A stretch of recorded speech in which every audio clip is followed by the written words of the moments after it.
Роман Цыпин говорит, что США, Британия, Индия, Китай отказали Алиеву в поставках оружия. Данный факт на корню опровергает два любимых постулата российской пропаганды. Не продали бы мы оружие Алиеву, продал бы кто-то другой, и продажа оружия – это просто бизнес. Как видим, проклятые англосаксы отказали Алиеву, а российские союзники Армении продали ему оружие на несколько миллиардов долларов. Потому что предатели. Но почему только Россия? Вспомним добрым словом и другого союзника Беларусь, политическая элита которой из кожи вон лезла, чтобы побольше оружия поставить в Азербайджан, а потом еще и гордилась тем, что участвовала в подготовке 44-дневной войны, поощряла, верила, желала победы Азербайджану. Я отработал.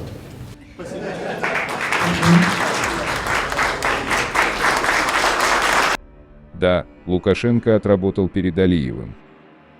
Еще непременно нужно помнить, что в отличие от них, так называемые англосаксы не были обременены никакими союзническими обязательствами в отношении Армении, когда отказывались поставлять оружие бакинскому режиму. Они то как раз имели право продавать оружие и зарабатывать, но отказывались это делать для того, чтобы не допустить этнической чистки в Нагорном Карабахе, а не потому что понимали в бизнесе меньше российско-белорусских предателей. Это нужно не только помнить, но еще и напоминать, потому что из России все чаще стали звучать абсурдные обвинения в адрес США и НАТО за то, что они проигнорировали нападение на Армению, и неосведомленному читателю может показаться, что Армения была членом НАТО, а не ОДКБ, союзником США, а не России. Как сообщает посольство США в Армении, глава USAID Саманта Пауэр с 8 по 11 июля будет находиться в Армении, чтобы подтвердить углубляющееся партнерство США с Арменией, подчеркнуть поддержку USAID, повестки реформ правительства Армении и продвинуть усилия по повышению устойчивости Армении. В ходе визита глава USAID встретится с высокопоставленными должностными лицами правительства Армении, лидерами бизнес-сообщества, молодежью и представителями СМИ, а также с вынужденно перемещенными лицами, чтобы усилить поддержку США правительству Армении в оказании гуманитарной, в том числе психосоциальной и более долгосрочной помощи перемещенным лицам в восстановлении их жизни. А также 9-10 июля глава МИД Армении Арарат Мирзоян будет находиться с рабочим визитом в Вашингтоне, где примет участие в мероприятии с партнерами НАТО, на полях саммита НАТО, в том числе и в других мероприятиях, посвященных 75-летию Альянса. Запланированы также двусторонние встречи. Пашинян провел заседание Совета Безопасности. Обсуждались реформы вооруженных сил Армении и переход на единую автоматизированную систему управления. На повестке также был вопрос биологической безопасности. Moody's предупреждает о рисках новой эскалации между Баку и Ереваном. Отношения между Азербайджаном и Арменией останутся сложными, несмотря на мирные переговоры, согласно прогнозу Международного рейтингового агентства. Эксперты агентства прогнозируют, что напряженность будет оставаться высокой, если между двумя странами не будет экономической интеграции или общих геополитических интересов. Пока они не исчезнут, риски новой эскалации конфликта сохраняются, считают в Moody's.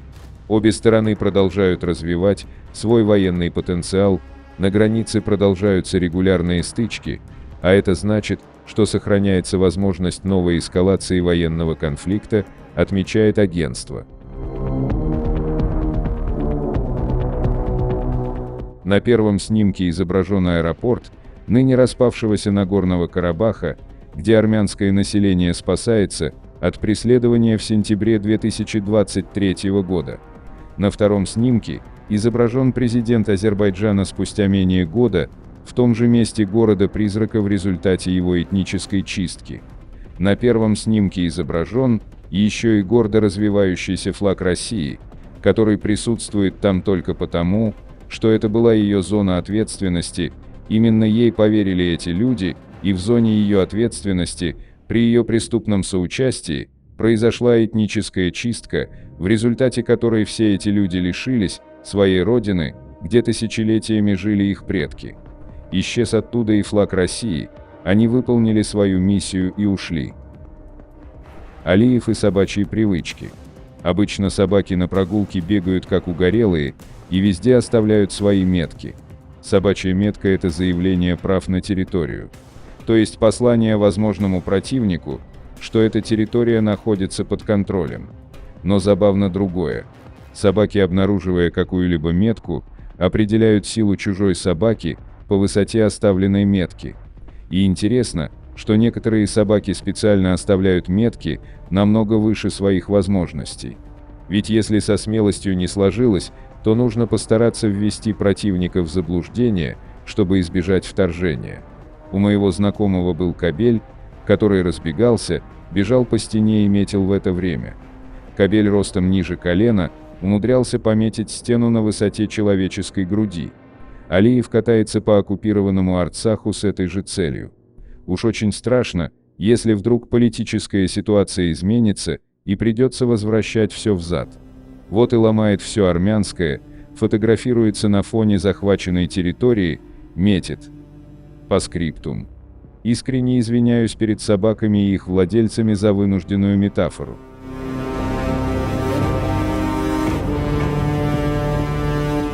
Пару слов по поводу избрания президента Ирана.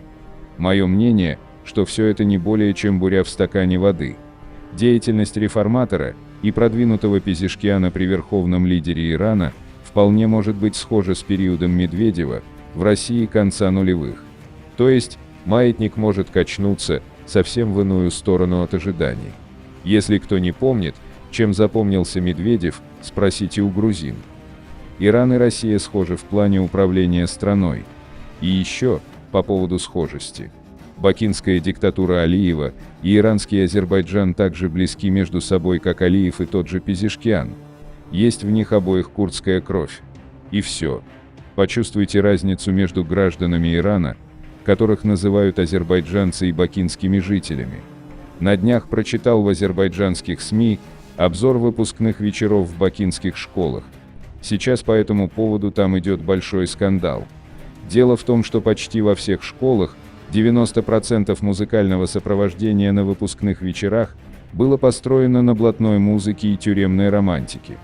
Но пиком явилось то, что директора одной из бакинских школ уволили за то, что она подпевала в микрофон вместе с выпускниками долю воровскую Бориса Давидяна, Боки. Представляете уровень ментального расхождения между бакинцами и тибрисцами? Между Северной и Южной Кореями больше схожего, чем между этими людьми. Так что неуемная радость бакинцев тому, что якобы этнический азербайджанец стал президентом Ирана, напоминает мне радость некоторых армян по поводу выигрыша Богосяном и Джаркаевым Кубка мира по футболу. В общем, единственное, что их объединяет, это территориальная близость. И то, это скорее минус. Ведь любую проблему бакинцы могут получить всего лишь через реку, например, в виде вспышки лихорадки денги, грозящей перерасти в эпидемию. А она уже бушует последние дни в приграничье между Ираном и Бакинской республикой. И это не самое страшное, что может случиться с алиевцами. Так что Баку не может крутить собакой, потому что он хвост большого иранского Азербайджана. И кто бы ни возглавил Иран, прежде всего он будет иранцем. Президент Турции Эрдоган провел телефонный разговор с президентом Ирана Пезешкианом. Обсуждались двусторонние отношения Турции и Ирана, региональные и глобальные вопросы. Эрдоган заявил, что верит, что отношения между Турцией и Ираном будут продолжать развиваться во всех сферах в новый период с силой, полученной из прошлого. Эрдоган поздравил Пезешкиана с победой на выборах и пожелал ему успехов на новой должности.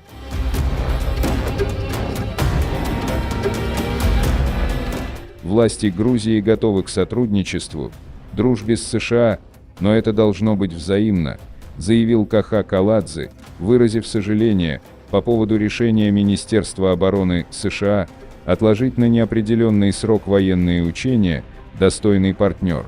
По словам мэра Тбилиси, он надеется, что подходы и отношения будут изменены.